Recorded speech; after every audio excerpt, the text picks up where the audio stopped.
Kita akan lanjutkan dengan sesi berikutnya dengan calon yang lain. Dan langsung pertemuan ini dipimpin oleh Dr. Jimat Girsang, SHMH. Kami silakan Bapak.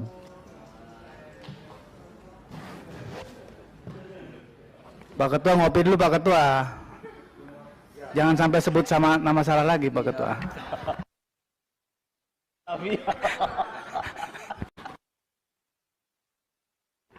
Ngopi dulu. Kenapa Pak Junimat ini milih yang laki-laki terus Pak ya? Kenapa coba yang cewek gitu?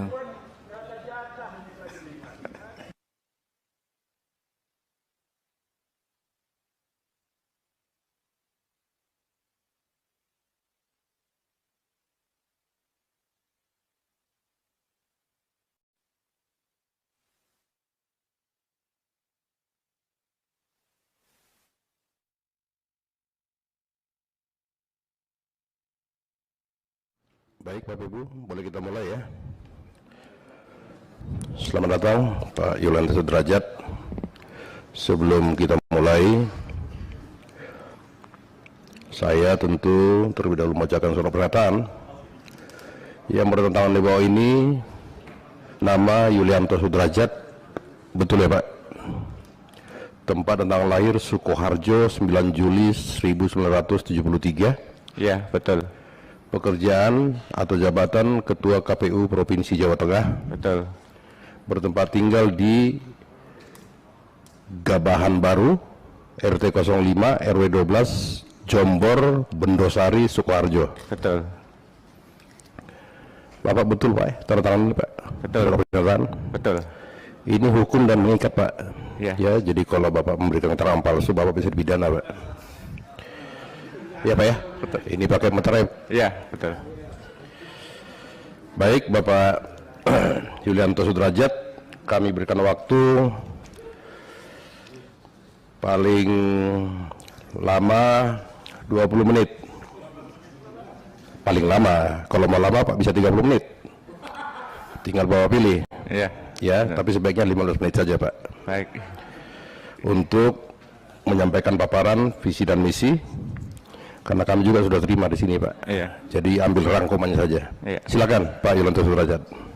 Baik, terima kasih pimpinan yang saya hormati, pimpinan DPR, Wakil Ketua DPR, yang saya hormati pimpinan Komisi 2 DPR RI beserta seluruh anggota.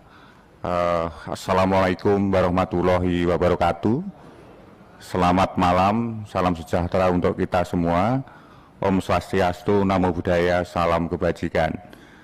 Terima kasih pada hari ini kami untuk memaparkan visi misi calon anggota KPU Republik Indonesia masa jabatan 2022-2027.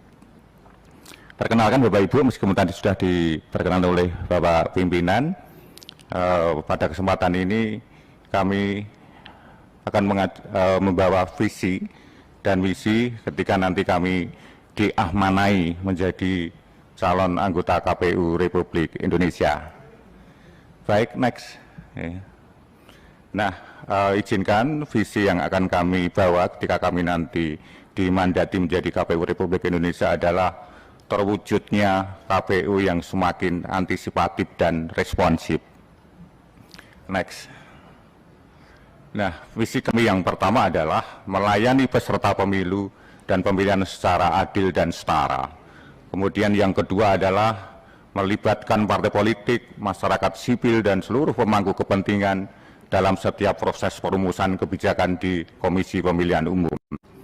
Berikutnya yang ketiga adalah melaksanakan pendidikan dan pelatihan sumber daya manusia secara terpadu dan berkesinambungan. Berikutnya yang keempat adalah melakukan pendidikan pemilih untuk mewujudkan masyarakat yang demokratis.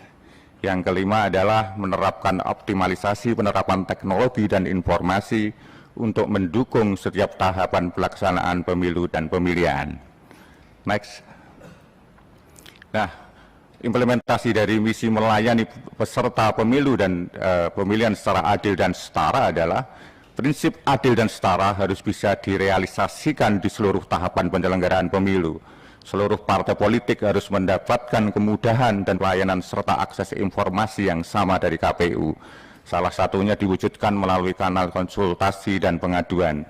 Sebagai contoh, KPU membuka pelayanan informasi dan konsultasi terkait pelaksanaan tahapan pencalonan bagi setiap peserta pemilu di berbagai jenjang. Next.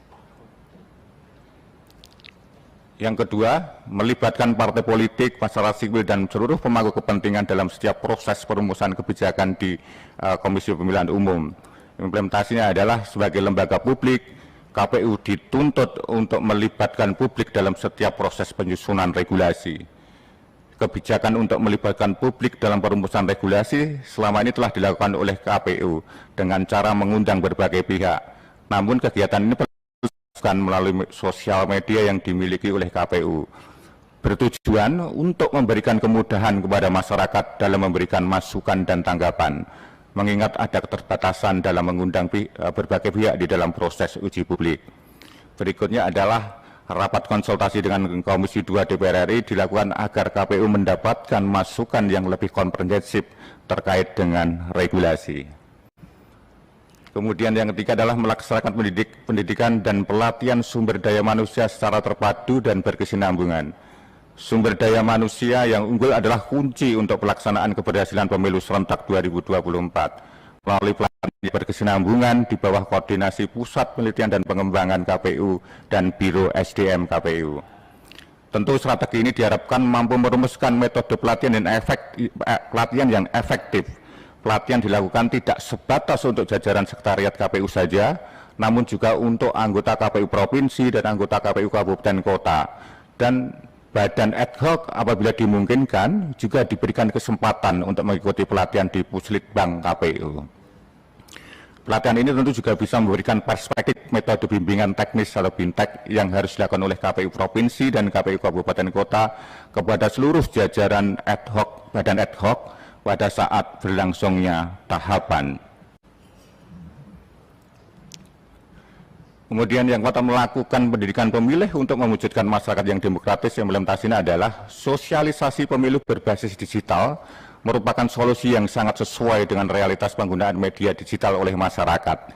Kegiatan sosialisasi ini dilakukan dengan berfokus pada pembuatan konten-konten kreatif mengenai kepemilian yang outputnya adalah iklan layanan masyarakat. Kemudian kegiatan sosialisasi kepemilian lainnya dapat berupa pembuatan video animasi, games kepemiluan yang berbasis Android atau iOS, desain-desain yang kekinian, yang update, kemudian komik kepemiluan, meme, dan video tutorial mengenai pelaksanaan tahapan. Konten sosialisasi ini dapat disebarluaskan melalui influencer, baik influencer perseorangan maupun influencer lembaga dan jaringan internal KPU.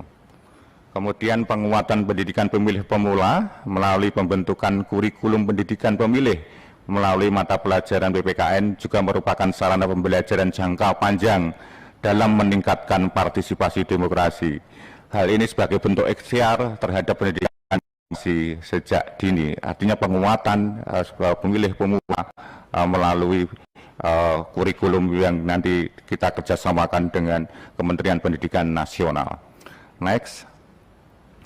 Menerapkan optimalisasi penerapan teknologi dan informasi untuk mendukung setiap tahapan pelaksanaan pemilu dan pemilihan. KPU membutuhkan penyederhanaan dalam hal akses mengenai teknologi informasi yang dimiliki, mengintegrasikan seluruh teknologi informasi yang dimiliki oleh KPU dalam satu aplikasi akan memberikan kemudahan bagi para pengguna, baik partai politik maupun pemilih. Penyederhanaan akses dalam teknologi informasi yang berbentuk aplikasi ini akan mendorong kelancaran kebutuhan informasi dalam pelaksanaan tahapan pemilu dan pemilihan serentak 2024. Selain itu, optimalisasi penerapan teknologi informasi juga dapat dengan meningkatkan peran dan partisipasi stakeholder dalam pengembangan penerapan teknologi informasi yang dilakukan oleh KPU. Peningkatan peran ini dapat dilakukan dengan berbagai pihak, diantaranya adalah dengan pengembang teknologi informasi. Kemudian berikutnya adalah antisipasi untuk menangkal serangan hackers optimalisasi sistem keamanan seluruh teknologi informasi yang digunakan oleh KPU sangat nyata dibutuhkan. Peningkatan kapasitas mengenai server dan juga peningkatan terhadap sistem keamanan adalah hal yang sangat vital dalam penyelenggaraan pemilu dan pemilihan 2024. Optimalisasi sistem keamanan untuk data dan informasi digital dari KPU ini dapat dilakukan dengan bekerjasama dengan instansi yang memiliki kewenangan dan kemampuan dalam pengelolaan sistem keamanan tersebut. Di antara adalah dengan kerjasama dengan BSSN, ya, Badan Siber dan Sandi Negara. Terakhir, seluruh visi yang diterjemahkan merupakan rencana-rencana aplikatif yang dilakukan dalam menghadapi pemilu dan pemilihan serentak 2024. Beberapa isu strategis telah dipetakan untuk kemudian ditindaklanjuti dengan langkah-langkah konkret. Akhirnya tidak ada yang sempurna, namun upaya dan doa adalah bagian dari ikhtiar kita bersama untuk terus membangun demokrasi Indonesia. Terima kasih.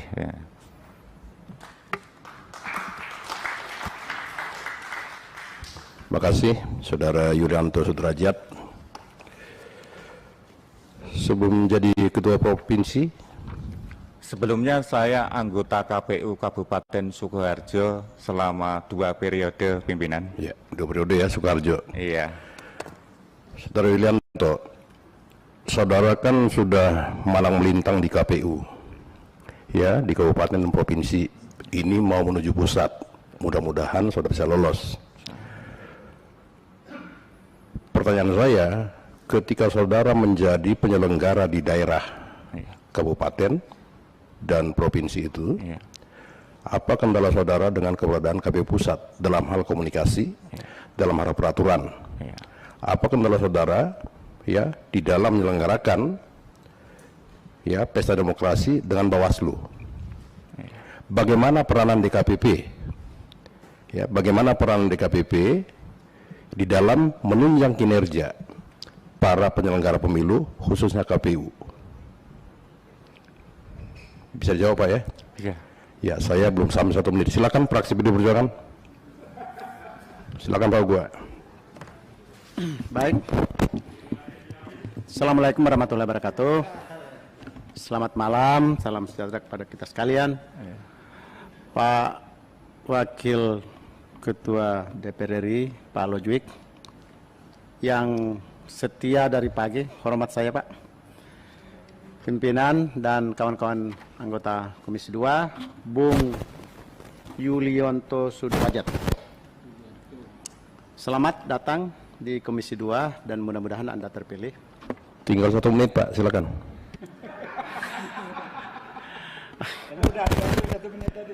Oke. Tadi berbicara tentang topiknya itu antisipasi dan responsif ke pemiluan ke depan.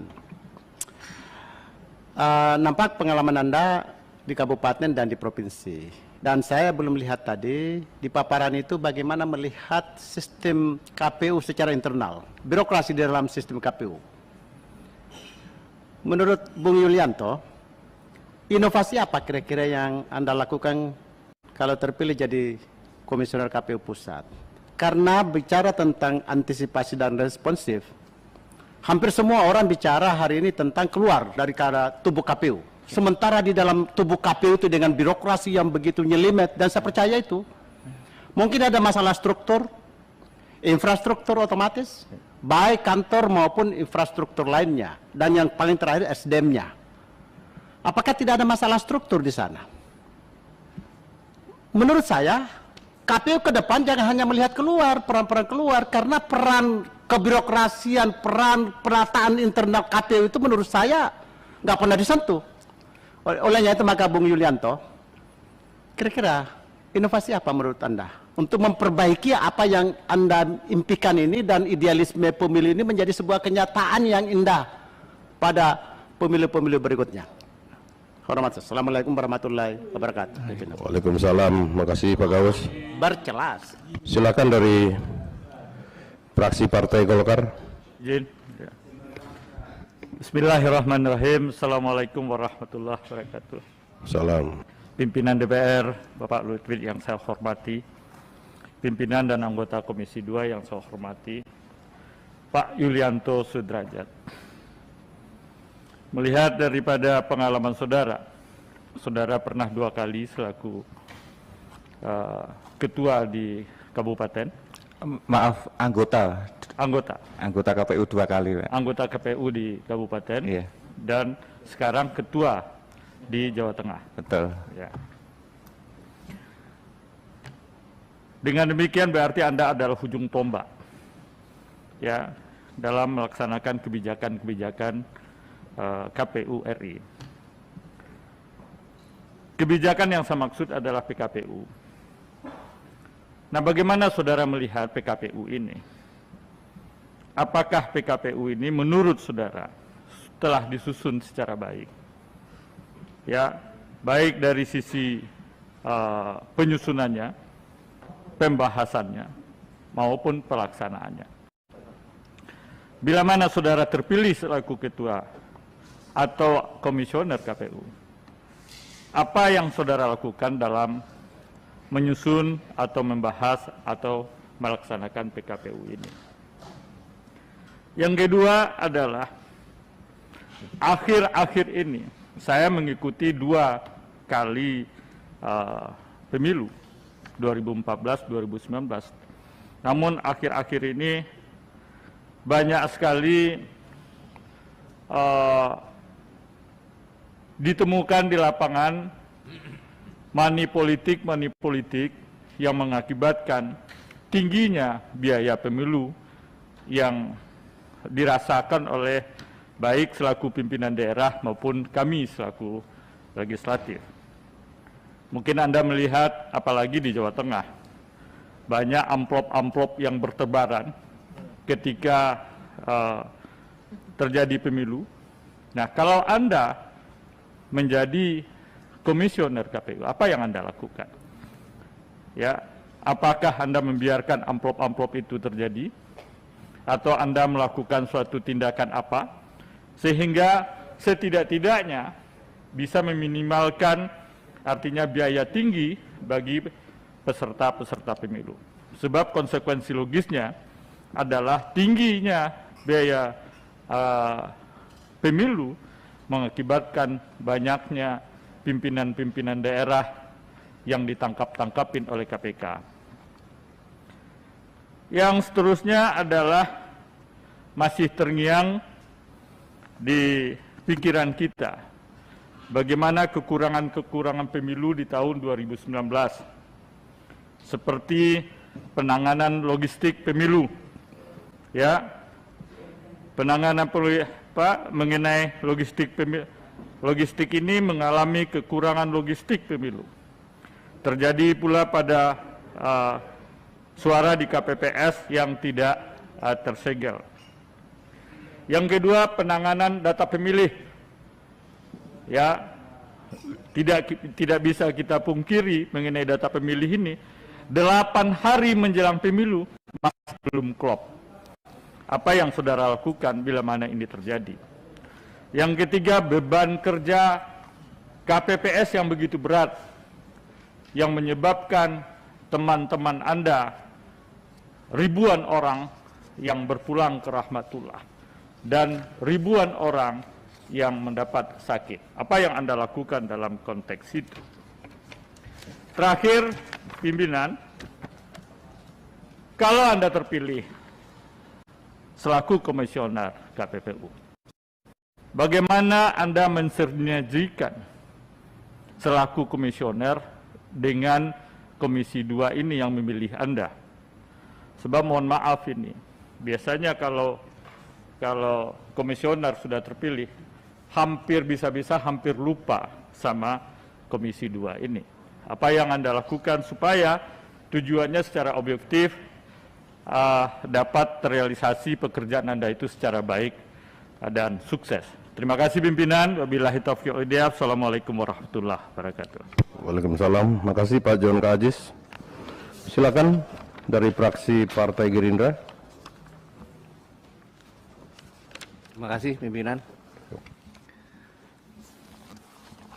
Selamat malam Bapak pimpinan DPR RI yang saya hormati, yang sudah 2 hari penuh mendampingi kita dari Komisi 2, juga para pimpinan serta para anggota Komisi 2 yang saya hormati, dan kepada Pak Yulianto Sudrajat, selamat datang, calon anggota komisioner KPU. Saya ingin menanyakan mengenai netralitas, integritas, dan profesionalisme dari KPU, Pak. Sebentar Pak Irwan. Maaf. Pak Yulianto, tolong halo-halonya dimatiin, Pak. Silakan, Pak. Baik, terima kasih pimpinan. Netralitas dan profesionalisme penyelenggara merupakan bagian dari mewujudkan pemilu dan pilkada yang berintegritas. Standar pemilu yang demokratis menuntut adanya jaminan bahwa KPU harus bisa bekerja netral dan profesional. KPU beserta jajarannya harus berkomitmen penuh tugas dan fungsinya sesuai dengan diamanatkan undang-undang maupun peraturan-peraturan yang ada. KPU beserta jajarannya sampai dengan tingkat KPPS harus bekerja berdasarkan peraturan perundang-undangan. Berdasarkan catatan pengalaman pemilu dan pilkada sebelumnya, terdapat beberapa pelanggaran etika penyelenggara pemilu yang diberi sanksi oleh DKPP. Dan ada juga beberapa kasus dugaan tindak pidana pemilu yang dilakukan pemilu. Untuk itu bagaimana saudara memastikan jajaran KPU sampai tingkat KPPS dapat menjaga integritas, netralitas, dan profesionalismenya? Mungkin itu saja dari saya. Terima kasih. Wassalamualaikum warahmatullahi wabarakatuh. Salam. Terima kasih Pak Irwan. Silakan dari fraksi Nasdem. Saya, Pak. Silakan, Jenderal. Bapak pimpinan DPR yang hadir pada malam hari ini yang saya hormati, pimpinan rapat, fit and proper, rekan-rekan dari Komisi 2. Kami sudah melihat dan mendengar paparan tadi mengenai visi dan misinya. Di antaranya penyelenggaraan pemilu, pendekatan pada parpol, kemudian pendidikan sumber daya manusia dan sebagainya. Ada 5 poin kalau saya tidak salah. Saya perlu ingatkan pada Bapak Yulianto yang saya hormati, bahwa Bapak sedang mengikuti fit and proper untuk menjadi anggota atau pimpinan komisioner KPU tingkat nasional.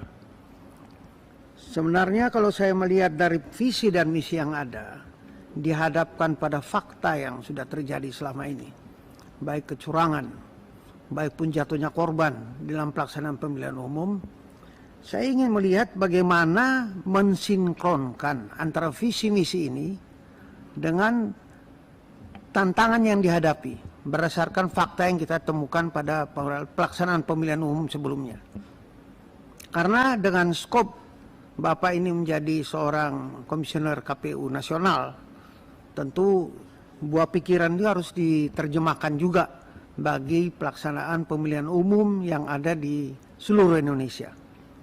Baik dari segi geografisnya, mungkin demografinya dan sebagainya, itu akan jauh berbeda. Nah, untuk itu saya minta penjelasan sekali lagi kepada Bapak. Bagaimana mensinkronkan antara visi dan misi yang tadi Bapak sampaikan, dihadapkan pada kejadian-kejadian yang sebelumnya terjadi, sehingga kita bisa melaksanakan dengan baik, terutama dari sudut pandang Bapak sebelumnya yang di provinsi ini menjadi sekarang nasional. Saya rasa ini saja yang bisa saya sampaikan. Terima kasih.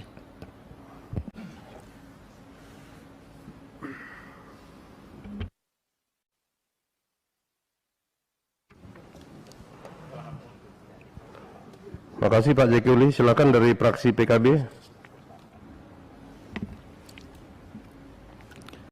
Terima kasih pimpinan. Assalamualaikum warahmatullahi wabarakatuh. Salam. Pimpinan dan anggota yang terhormat, Pak Yulianto yang saya hormati, Ketua KPU Jawa Tengah, Tadi ada yang menarik Pak buat saya soal bagaimana meningkatkan kualitas manusia di level penyelenggara pemilu, Komisi Pemilihan Umum. Dan tadi juga disebutkan salah satu metodenya, tekniknya, caranya adalah melalui pelatihan. Mudah-mudahan saya nggak salah tangkap, melalui pelatihan. Tentu pertanyaannya sederhana saja Pak. Pelatihan yang selama ini diselenggarakan oleh KPU, ini pelatihan model apa saja Pak? Yang selama ini sudah dilakukan oleh KPU, artinya menjadi bagian dari tradisi KPU selama ini. Kemudian pelatihan-pelatihan tersebut Pak Yulianto melihatnya seperti apa? Apakah dia cocok, kompatibel dengan kebutuhan, apalagi tadi disebutkan ada visi dan misi Pak Yulianto, apakah itu cocok nggak, kompatibel nggak dengan yang dimaksud. Kemudian yang kedua, pelatihan-pelatihan tersebut sebetulnya outputnya apa, outcome-nya itu yang akan dicapai seperti apa. Kenapa saya tanyakan ini Pak, karena dari jauh saya melihat pelatihan yang ada basisnya itu lebih kepada basis pikiran sadar, artinya hanya melatih pengetahuan dan keterampilan teknikal, kira-kira begitu, sehingga populernya disebut BIMTEK, kurang lebih begitu. Itu yang kita lihat dari luar. Apakah itu yang dimaksud pelatihan? Kalau itu yang dimaksud pelatihan, mungkin banyak hal harus disempurnakan. Yang berikutnya Pak, desain yang Bapak bayangkan tentang pelatihan yang mampu merubah attitude, sikap mental, dan perilaku Pak. Saya belum melihat itu dari sudut pandang orang luar KPU. Saya belum melihat ada desain training yang berbasiskan kepada perubahan sikap mental dan attitude. Kenapa ini penting, attitude dan perilaku? Oleh karena suasana kepemiluan nanti berada dalam keadaan yang berbeda dengan sebelumnya. Kalau pakai bahasa Pak Mardhani ini ada rasanya, ada 3. Rasa pandemi, saya sampai lupa Pak, resesi dan suksesi. Nah, ini kan memerlukan sikap mental dan perilaku yang berbeda dari penyelenggara pemilu. Saya kira ini kesempatan untuk Pak Yulianto mendesain bagaimana satu training yang mampu merubah atau meningkatkan kualitas mental dan perilaku, sehingga trainingnya lebih berorientasi pada training berbasis pikiran bawah sadar. Karena itu izin saya mohon penjelasan, desain seperti apa training yang akan Bapak lakukan yang berbasiskan kepada pikiran bawah sadar. Terima kasih. Assalamualaikum warahmatullahi wabarakatuh. Waalaikumsalam. Makasih Pak Yanuar. Silakan dari fraksi Partai Demokrat. Baik, terima kasih pimpinan. Assalamualaikum warahmatullahi wabarakatuh. Salam. Selamat malam Bapak Ibu sekalian. Yang terhormat pimpinan DPR RI. Terima kasih Bapak, masih sampai jam segini Bapak masih berkenan hadir bersama kita di ruangan ini. Kita beri aplaus dulu buat Bapak. Terima kasih untuk pimpinan Komisi 2, Bapak Ibu seluruh anggota Komisi 2 dan juga terkhususnya untuk Pak Yulianto Sudrajat. Paparannya luar biasa Pak, saya mencermati sekali. Pemilu serentak 2024 sudah kita tentukan tanggalnya. Artinya tahapan ke depan akan kita hadapi termasuk bagi penyelenggara pemilu, KPU dan Bawaslu. Pemilu dalam satu tarikan nafas di 2024 dari pemilu pemilihan presiden, wakil presiden, legislatif, dan termasuk kepala daerah. Kembali saya ingatkan ini adalah bukan pemilu yang biasa. Pertama sekali kita lakukan pemilu yang luar biasa, bukanlah pemilu yang simpel dan mudah, tetapi perlu segala aspek kita pertimbangkan dan kita perhitungkan. Membutuhkan super tim, bukan superman. Artinya KPU juga baik dari tingkat pusat, provinsi, kabupaten, kota harus memiliki sinkronisasi yang sangat kuat dan juga dengan tim-tim yang independennya bisa kita buktikan di lapangan Pak. Pak Yulianto, saya mau bertanya, terobosan apa yang akan Bapak berikan di pemilu 2024 yang akan datang agar pelaksanaannya berjalan lancar? Serta apa saja persiapan dan antisipasi yang harus dilakukan terkait pemilu serentak tersebut untuk meminimalisir tentang dana dan tantangan yang muncul terutama di daerah 3T dan rawan konflik. Termasuk catatannya juga terkait dengan logistik yang tadi juga sudah disampaikan oleh Pak John Kennedy Ajis. Ini juga menjadi catatan bagi saya, Pak. Berikutnya, Pak, saya mau bertanya juga kepada Bapak, bagaimana menurut Pak Yulianto terkait 30% keterwakilan perempuan di parlemen? Jika Tuhan mengizinkan, Tuhan yang Maha Kuasa mengizinkan Bapak bergabung di dalam lembaga penyelenggara pemilu ini, KPU RI, bagaimana Bapak menyikapi 30% keterwakilan perempuan juga termasuk di dalam bidang penyelenggara pemilu tersebut? Artinya 30% keterwakilan perempuan itu yang dipilih, ditetapkan, dan diputuskan untuk menjadi bagian penyelenggara pemilu di tingkat provinsi, kabupaten, dan kota se-Indonesia. Terima kasih, Pak. Terima kasih, pimpinan. Terima kasih, Bu Reska. Silakan dari fraksi PKS. Terima kasih, pimpinan. Mohon maaf tadi agak keluar sebentar. Ini Pak Mardhani ini laki-laki Pak, bukan perempuan Pak ya. Jadi yang salah. Silakan Pak Mardhani. Bismillahirrahmanirrahim. Assalamualaikum warahmatullahi wabarakatuh. Selamat malam dan salam sejahtera untuk kita semua. Mas Yulianto, saya ingin mendapat penjelasan satu saja. Ada penyelenggara pemilu, ada peserta pemilu, tapi ada aktor utama pemilu, yaitu rakyat, dan rakyat. Burhanuddin Muhtadi dalam papernya menyatakan bahwa rakyat ternyata tidak suci-suci amat, ya. Karena hampir 60%-an masih suka dalam tanda kutip amplop. Belakangan politik identitas juga menguat. Pertanyaan saya, apa program dan langkah yang akan dilakukan oleh Mas Yulianto jika terpilih nanti untuk mengedukasi rakyat agar rasional, logis, dan etis sehingga pemilu dan demokrasi kita bangkit paling utama karena rakyatnya memang berkualitas. Terima kasih. Assalamualaikum warahmatullahi wabarakatuh. Waalaikumsalam, Pak Dr. Mardhani. Silakan dari fraksi PAN.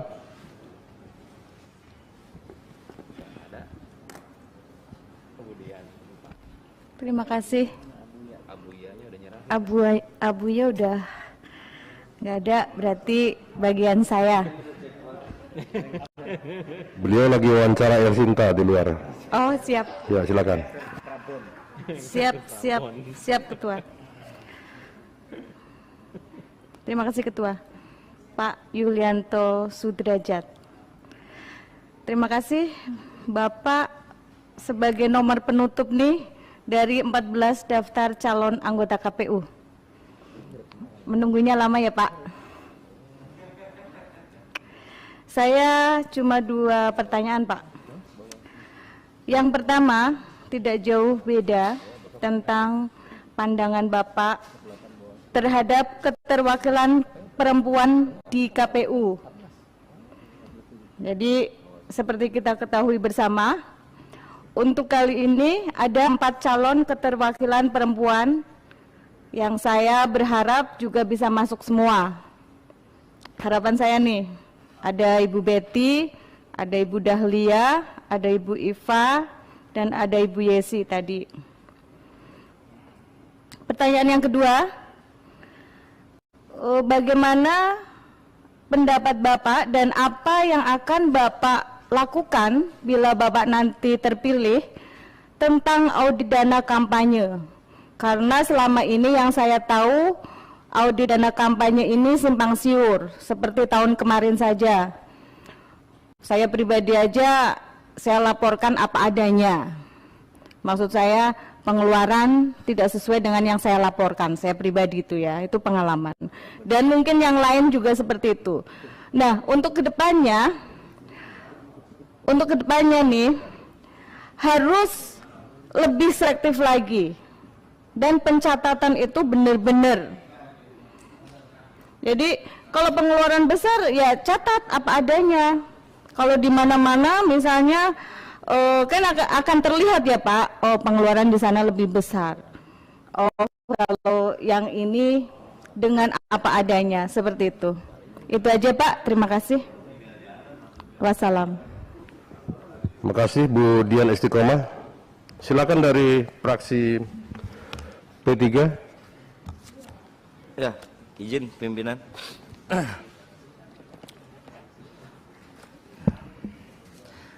Pertama,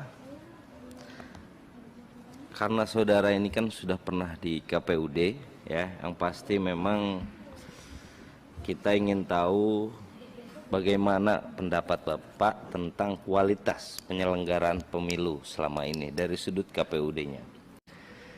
Yang kedua, bagaimana strategi yang paling jitu menurut saudara dalam mensiasati waktu jadwal pemilu yang sudah sangat singkat ini, sementara Anda dituntut untuk menghadirkan pemilu yang berkualitas.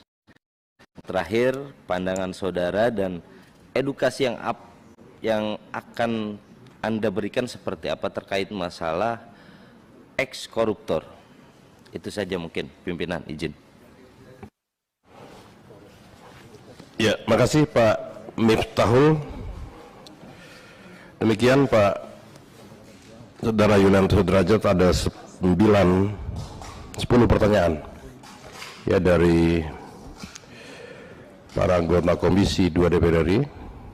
Silakan Saudara Yulianto Sudrajat bisa menjawab secara singkat tapi padat, Pak. Silakan. Baik, terima kasih pimpinan, Ibu Bapak sekalian yang saya hormati.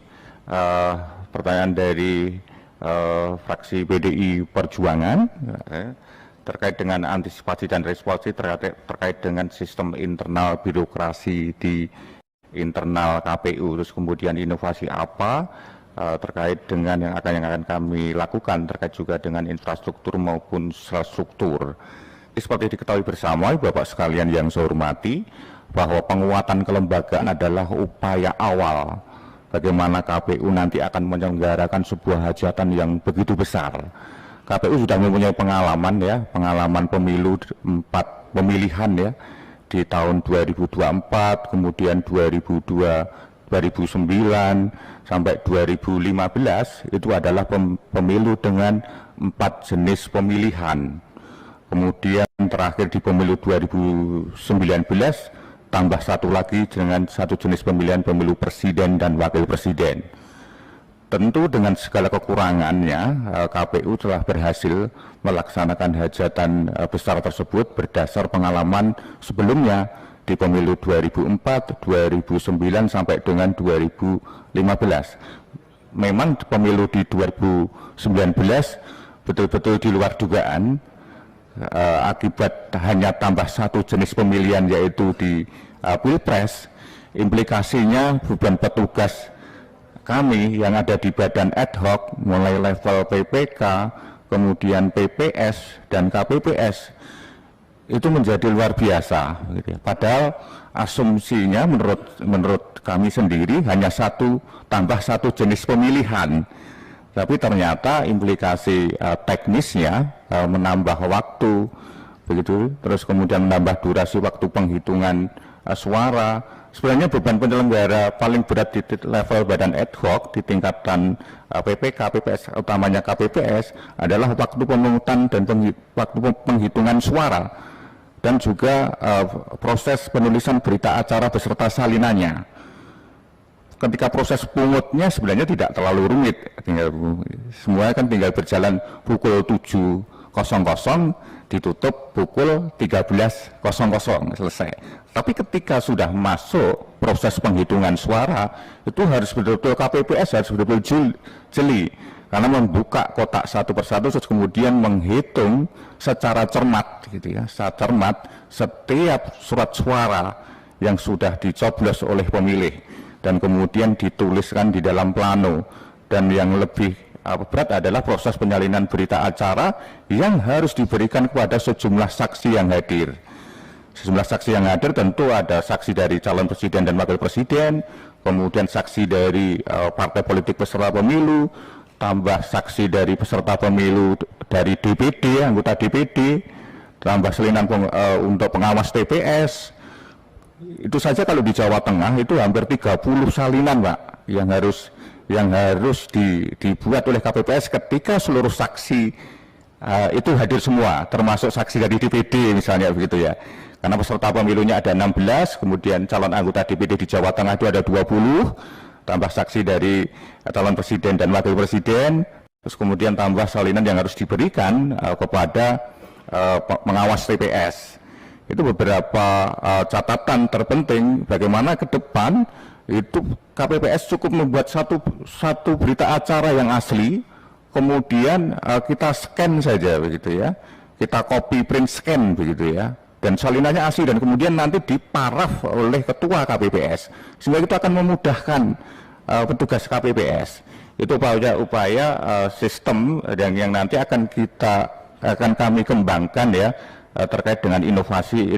Kemudian juga infrastrukturnya ya. Infrastruktur di internal KPU harus betul-betul dalam positioning solid ya, karena pengalaman kami di Jawa Tengah dengan 35 kabupaten kota bahwa yang membuat kami betul-betul harus ekstra memastikan 35 kabupaten kota itu pemilunya berjalan dengan baik, berjalan dengan lancar, itu adalah kondisi internal lebih dahulu. Soliditas organisasi adalah hal yang paling penting, paling utama, karena kelembagaan kami adalah kolegial, keputusan diambil dalam sebuah forum tertinggi yaitu rapat pleno, maka soliditas organisasi adalah penting. Kemudian adalah soliditas dengan sekretariat, karena sekretariat adalah bagian dari supporting system yang sangat membantu tugas-tugas komisioner, memfasilitasi anggaran, membantu distribusi logistik gitu ya, semuanya. Maka sekali lagi bagaimana penguatan terkait dengan infrastruktur maupun struktur KPU adalah bagian yang terpenting, dan saya sepakat dengan Bapak yang terkait dengan penguatan dari sisi infrastruktur maupun struktur di lembaga KPU.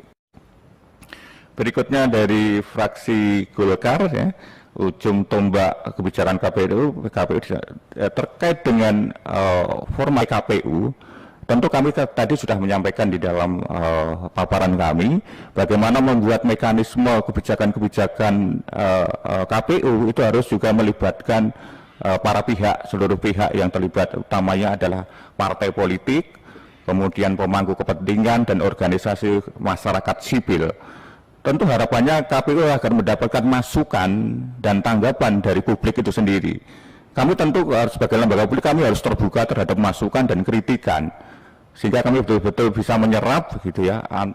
Pikiran orang satu dengan orang banyak tentu akan lebih komprehensif dengan pikiran orang banyak ya, sehingga kami akan terus membuka diri, terbuka, terus kemudian juga inklusif, terus kemudian berusaha bekerja secara akuntabel ya, di dalam proses-proses pembuatan regulasi. Dan paling penting adalah peserta pemilu harus kita undang terus, kita ajak, karena kami harus betul-betul memahami apa yang dibutuhkan oleh peserta pemilu, yaitu baik peserta pemilu dari partai politik maupun peserta pemilu perseorangan DPD misalnya begitu ya. Itu bagian dari upaya-upaya kami untuk terus bersinergi, dan kami juga tentu akan melibatkan organisasi-organisasi masyarakat sipil ya, itu terkait dengan perumusan, dan akan kami buka kanal melalui media digital juga. Jadi masukan-masukan bisa ditampung melalui kanal-kanal media saluran milik KPU. Harapannya ini bisa nanti perumusan terkait dengan peraturan KPU akan lebih baik dan lebih maksimal, dan yang terpenting adalah bagaimana terus proaktif kepada Komisi 2 dalam rangka rapat konsultasi terkait dengan pembuatan regulasi PKPU. Berikutnya adalah terkait dengan soal money politik yang relatif masih cukup tinggi ya. Nah, ini memang peran KPU itu juga bagian dari salah satunya adalah voter education. Jadi KPU sebenarnya pada saat ini tidak hanya berposisi mensosialisasikan soal pemilu, tetapi lebih dalam dan lebih tajam lagi adalah melakukan pendidikan pemilih atau voter education, di mana pendidikan pemilih ini lebih dalam karena di dalamnya memuat tentang kenapa harus ada pemilu, apa arti pentingnya pemilu, kenapa harus memilih, gitu ya. Dan ini kami fokus terus, KPU juga terus fokus terus sosialisasi di jajaran pemilih muda. Pemilih muda tentu ada pemilih pemula, juga pemilih dari kalangan mahasiswa untuk menyiapkan generasi ke depan agar proses demokratisasi di Indonesia juga lebih baik di tangan generasi muda ke depan. Ini bagian dari upaya-upaya yang di dalam materinya ada muatan-muatan soal bagaimana mengantisipasi, menekan, dan bahayanya money politik. Karena money politik ketika terus-menerus ini suara rakyat tentu kan akan terbeli, terutama oleh yang mempunyai kapital besar. Jadi sekali lagi ini upaya melindungi pemilih terkait dengan money politik melalui program-program voter education. Dan ini tidak hanya melalui sosialisasi ketika tatap muka, kami menggunakan media-media sosial. Di Jawa Tengah kami sudah melakukan upaya-upaya itu melalui media sosial milik KPU Jawa Tengah dan terus-menerus, dan kami kembangkan desain-desainnya, konten-kontennya, dan alhamdulillah KPU Jawa Tengah juga diapresiasi oleh KPU Republik Indonesia penghargaan pengelolaan media sosial terbaik di tingkat provinsi seluruh Indonesia. Dan ini tentu bermodal ini kami berupaya nanti ke depan pengembangan terkait dengan konten-konten yang akan lebih update ya, lebih terkait dengan bagaimana proteksi pemilih agar soal money politik ini benar-benar bisa dipahami, bisa diantisipasi dan bisa dikurangi. Ini yang tentu yang bisa kami lakukan dari sisi penyelenggara. Tentu dukungan semua pihak adalah penting terkait dengan bagaimana menekan dan mengurangi angka money politik. Dan tentu yang kami yakini tentu juga memberatkan peserta pemilu juga. Ketika money politik ini merebak akan membuat kos politik, biaya politik akan menjadi lebih besar, lebih mahal. Baik, berikutnya adalah soal beberapa problema politik 2019, soal logistik ya, logistik ini harus kami persiapkan sejak dini, dari mulai aspek perencanaan, kemudian aspek pengadaan, sampai dengan aspek distribusi. Tentu memang membutuhkan waktu dan ketelitian dan kejelian soal logistik ini, karena bayangin saja Pak, Ibu sekalian yang saya hormati, ada 80 dapil ya di tingkat nasional itu, dan tentu dengan suara yang berbeda-beda sesuai dengan dapilnya.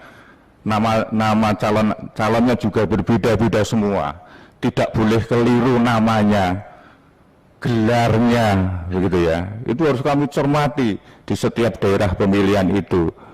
Terus berikutnya adalah proses pengadaan logistik yang lain, seperti tentu besok depan pasti kotak, bilik, kemudian tinta, formulir, baik itu formulir plano maupun formulir C, yang semua di dalamnya ada juga nama-nama calonnya, nama-nama semuanya. Jadi sekali lagi memang butuh persiapan sejak awal, sejak dini, agar untuk mengantisipasi logistik tidak bermasalah di belakang harinya, termasuk di dalam juga mengawal proses pengadaannya di percetakan.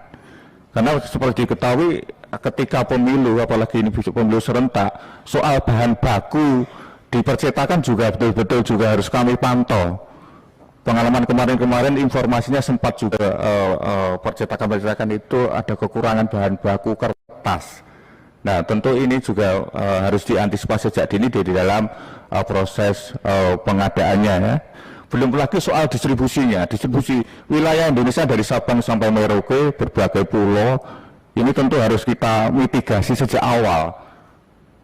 Dan strateginya adalah mendahulukan dulu daerah-daerah yang tentu jangkauannya relatif lebih jauh, sehingga minimal tidak seperti di pemilu sebelumnya di 2019 di mana di beberapa daerah gitu ya logistiknya terlambat sehingga mengakibatkan di hari H daerah tersebut belum bisa menggelar pemungutan dan penghitungan suara karena keterlambatan aspek logistik. Nah, tentu ini mitigasi lebih awal dan perencanaan karena logistik itu harus tepat jumlah, tempat jenis begitu, dan tepat waktu di dalam proses distribusinya. Berikutnya adalah soal data pemilih. Nah, tentu data pemilih ini sinergisitas antara KPU dengan pemerintah dengan Direktorat Kependudukan dan Catatan Sipil ya. Itu betul-betul harus efektif terus-menerus kita jalin agar soal data kependudukan ini KPU betul-betul bisa mensinkronkan, bisa memvalidasi sejak awal. Karena kebutuhan soal data pemilih betul-betul vital dan yang memiliki data kependudukan sumber utamanya adalah pemerintah. Maka konsolidasi, koordinasi yang terus-menerus, biarpun bekerja sama ini harus lebih baik sehingga terkait dengan data pemilih nanti ke depan bisa kami lakukan. Di samping juga yang paling utama adalah sistem coklitnya, karena coklit itu kan dari DP4 kemudian disinkronkan dengan data pemilu terakhir kemudian menjadi bahan DPS, kemudian bahan DPS itulah yang kami coklit. Setiap petugas PPDB-nya itu mencoklit setiap TPS satu petugas PPDB. Nah, tentu harus penguatan di dalam proses coklitnya agar itu menjadi valid, betul-betul valid terkait dengan data pemilih tersebut. Kemudian adalah soal beban kerja KPPS yang terlalu berat, tadi sudah kami singgung di awal. Pertama adalah bagaimana menyiapkan sumber daya petugas KPPS-nya ya. Setidaknya berdasar pengalaman pemilu terakhir 2019, aspek usia menurut penelitian dari lintas ilmu di UGM itu rata-rata yang kelelahan dan meninggal dunia rata-rata umur 55 sampai dengan 60-an tahun begitu ya. Maka tentu kami akan membuat kebijakan nanti petugas KPPS maksimal adalah 50 tahun gitu ya. Terus kemudian juga memperketat syarat kesehatan, karena selama ini mungkin hanya sekedar administratif saja ya. Selama ini administratif saja, ke depan betul-betul kami akan bekerja sama dengan Kementerian Kesehatan untuk di dalam proses syarat kesehatan tersebut. Karena syarat kesehatan tentu harus ada pemeriksaan ya. Namun pemeriksaan itu kan mahal gitu ya kalau lengkap begitu ya. Nah, maka harus ada MOU bersama dengan Kementerian Kesehatan agar menggratiskan khusus untuk bagi penyelenggara pemilu di tingkatan KPPS, PPS dan PPK agar lebih kira-kira memang potensi punya penyakit-penyakit yang berpotensi karena kelelahan bisa berujung fatal itu agar dalam proses kesehatannya sudah terdeteksi sejak awal. Kemudian KPU nanti kami juga akan melakukan kerjasama dengan kampus-kampus, dengan universitas apabila nanti antisipasi karena masih di tengah pandemi ya. Mudah-mudahan tidak kesulitan mencari petugas KPPS begitu ya.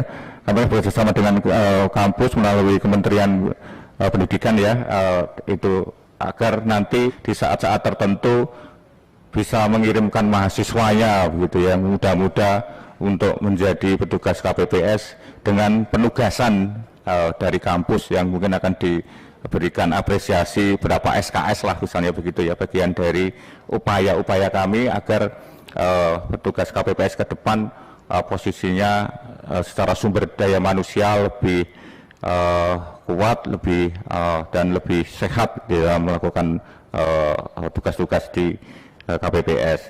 Dan kemudian adalah beberapa hal yang tadi saya sampaikan di depan, bagaimana menyederhanakan proses-proses salinan berita acara yang nanti dibuat oleh KPPS.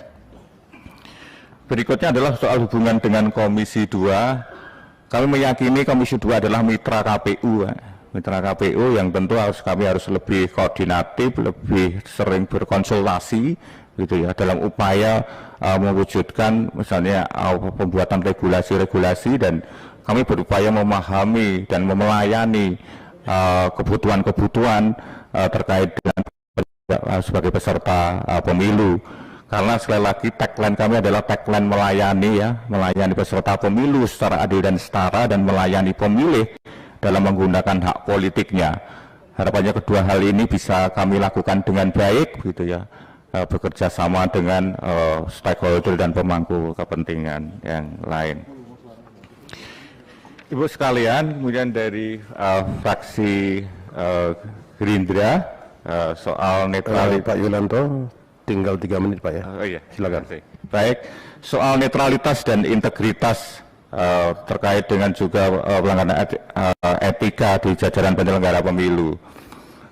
Tentu kami akan melakukan langkah-langkah terkait dengan menjaga penyelenggara, Pak, baik itu di tingkatan KPU Provinsi, KPU Kabupaten Kota, dan di internal KPU RI sendiri ya, saling mengikat, saling menjaga. Karena prinsipnya soal etika ini kan sejak awal kita sudah disumpah janji ya.